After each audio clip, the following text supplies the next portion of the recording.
del decreto de Dios. Posiblemente nos encontramos ante uno de los temas que más controversias ha suscitado en la historia de la Iglesia, especialmente la Iglesia de los últimos 500 años, dentro de la Reforma, acerca del decreto de Dios y quién en su soberanía o quiénes en su soberanía Dios ha decretado o preordinado para salvación, para alabanza de su gloria. Aquí la confesión veremos que pasa de un plano general, habla del decreto de Dios en cuanto a todas y cada una de las cosas que ocurren en el universo, cosas pasadas, presentes y futuras, y después pasa a un plano más específico, que es la predestinación para vida, la predestinación para salvación. En este capítulo se asientan unas bases muy claras en un sentido amplio. Luego, más tarde, la confesión en otros capítulos irá desarrollando muchísimas de las cosas, por no decir todas, que vamos a ver de una forma más sintética. Pero ya de nuevo no olvidemos que es una confesión de fe redactada por bautistas particulares, calvinistas, reformados, que creen en las doctrinas de la gracia, y es inevitable que ya, para que no haya confusiones con otras corrientes bautistas que empezaban a darse, se identifique claramente cuál es la postura de Dios en cuanto a cómo Él predestina, preordina y elige a sus escogidos para salvación. En primer lugar, vemos como en los párrafos 1 y 2 se nos está hablando del decreto universal de Dios. Y este decreto está fundamentado ¿en qué? En su consejo y en su libérrima o absolutamente libre e independiente voluntad sobre todas las cosas, sobre todo cuanto sucede. Ahora bien, esto no implica que Dios sea causante del pecado ni de la maldad, como fuente originaria, aunque sí el pecado y la maldad han sido decretados. Y de nuevo entramos en el plano del misterio, de cosas que son de difícil resolución, al menos ahora, pero que son así. Son aparentes, son no contradicciones, pues esto si fuera una contradicción sería una mentira, son paradojas, pero son reales. Dios no es causante del pecado ni de la maldad, aunque Él en su decreto a veces puede utilizarlos para su propósito y para su gloria, pero no es el originario, aunque sí han sido decretados. De todas formas, esto no tiene que llevarnos al fatalismo, como que si todas las cosas son así, pues ¿para qué esforzarnos en nada? Dejemos que Dios siga su curso, pues como Él lo ha decretado, nos podría llevar a unos extremos que nada tendrían que ver con la verdad. El decreto de Dios no exime al hombre de responsabilidad, ni le priva de su voluntad, ni le priva de su libertad. Al contrario, Dios en su decreto ha establecido la responsabilidad del hombre. Dios en su decreto ha establecido la libertad del hombre y la voluntad del hombre. Esto es importante, que no lo olvidemos. Todo está establecido y preordenado por Dios por su sabiduría. Su decreto, además, es incondicional. Él no decreta en base a lo que Él prevé que va a suceder. Esto es absurdo, llegar a esta conclusión, porque lo que Él prevé que va a suceder, porque evidentemente Dios prevé todo aquello que va a suceder, Él ya lo ha decretado de antemano. Por lo tanto, no podemos decir que Dios decreta determinadas cosas en base a lo que Él prevé que va a suceder. Pues eso que Él prevé ya lo ha decretado. ¿Me seguís? Estamos en el terreno de lo absurdo. Podemos decir que como Él prevé que vamos a creer, nos elige. Pero es que Él ya ha previsto, ya ha decretado que creamos. Por lo tanto, entramos en un argumento totalmente inválido de cara a la visión arminiana en cuanto a la salvación. Esto es importante que lo comprendamos y, con relación a esto, hay un libro de Editorial Peregrino, Responsables ante el Dios Soberano, de Robert Sheehan. Es un libro extraordinario, breve, conciso, directo, que trata precisamente acerca de esto, del decreto de Dios en su soberanía, en su voluntad, en su propósito, pero al mismo tiempo de la responsabilidad que todos tenemos en cuanto a obedecer, en cuanto a tener fe y en cuanto a arrepentirnos de nuestros pecados. Muy recomendable. Breve, es como una bomba de color amarillo, lo llamo yo. Realmente trata el tema con mucha fluidez, facilidad, pero con un peso doctrinal incontestable. Vamos a pasar ahora, hemos visto el decreto de Dios en lo general, que es algo que entendemos y que comprendemos y que va ligado a la propia naturaleza de Dios. Dios es soberano sobre todo. Dios ha decretado el principio y el final de las cosas, de todo, absolutamente todo lo que ocurre en el mundo, de todo lo que ocurre en nuestras vidas. Absolutamente todo. Él tiene el pleno control y así ha decretado que ocurra. Aún así, esto no exime de las causas contingentes que van ocurriendo a lo largo de la historia. Pero nada de esto está fuera del control de su decreto. Todo ha sido decretado de antemano por él. Porque si no, él no es soberano sobre todo. Y si él no es soberano sobre todo, debemos de plantearnos muchísimas cosas, empezando por su divinidad y poder eterno. No es el caso. Dios decreta el principio y el final, pues él es soberano sobre todo lo que hay, sobre todo lo creado y sobre todo lo que ocurre. Nada escapa de su pleno y absoluto control. Nada.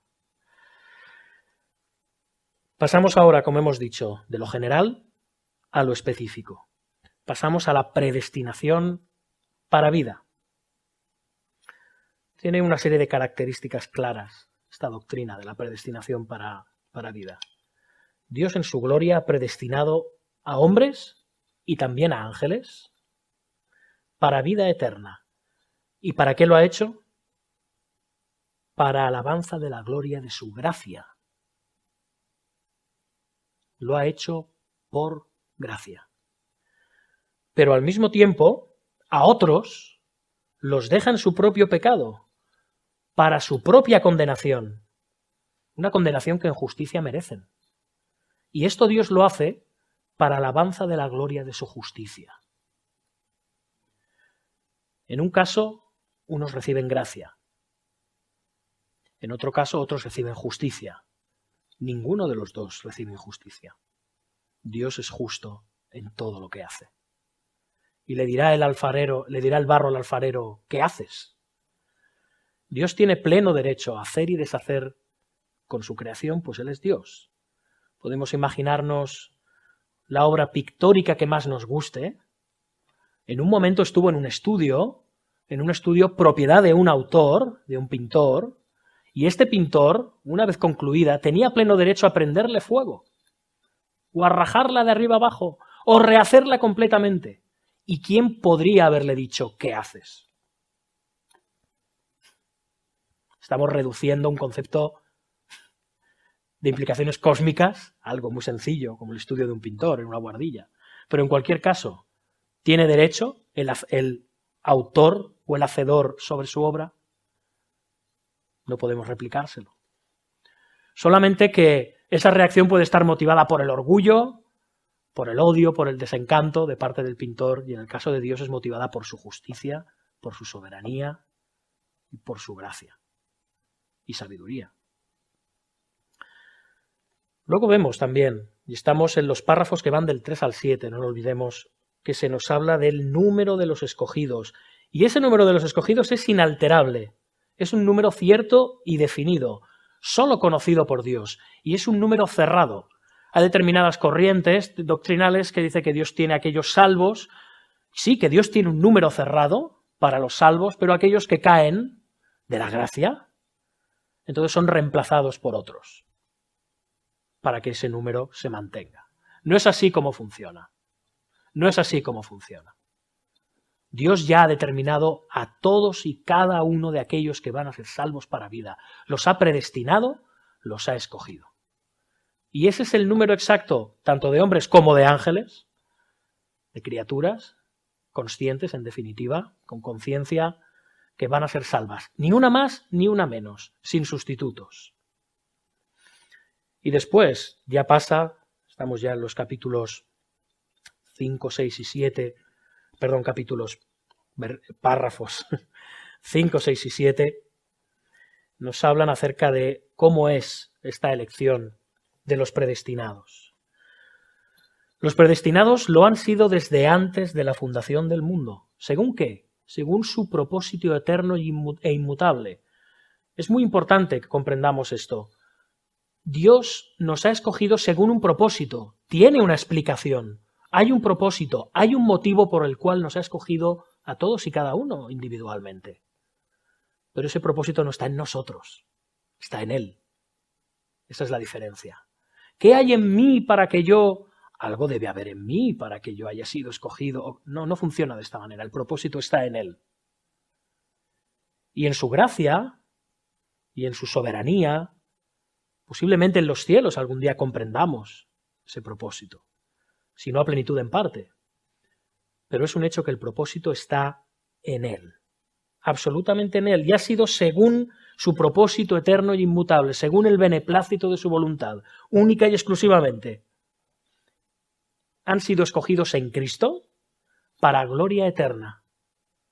¿Para qué? Para su gloria. Y han sido escogidos en base a su gracia, única y exclusivamente a su gracia y amor. Y no hay nada en ellos como condición previa, nosotros como condición previa para haber sido predestinados, para haber sido escogidos, para haber sido llamados. Nada, todo está en Él, desde el principio hasta el final. ¿Cómo se ejecuta? Bien, Dios ha puesto unos medios para desarrollar, está para llamar a aquellos que ha predestinado. Primero, ¿cómo lo hace? Bien, siendo caídos en Adán, somos redimidos en Cristo en primer lugar. Somos llamados eficazmente por medio del Espíritu Santo. Somos, después de esto, justificados, adoptados, santificados y guardados para salvación. Pues ninguno de nosotros se perderá si estamos entre los escogidos de Dios. Esto es importante. La obra empieza y acaba en Dios. Nadie que no haya sido escogido por Dios, nadie que no haya sido predestinado por Dios para salvación, será redimido por Cristo. Al mismo tiempo, ninguno de los redimidos, ninguno de los escogidos por Dios se quedará sin ser redimido por Cristo.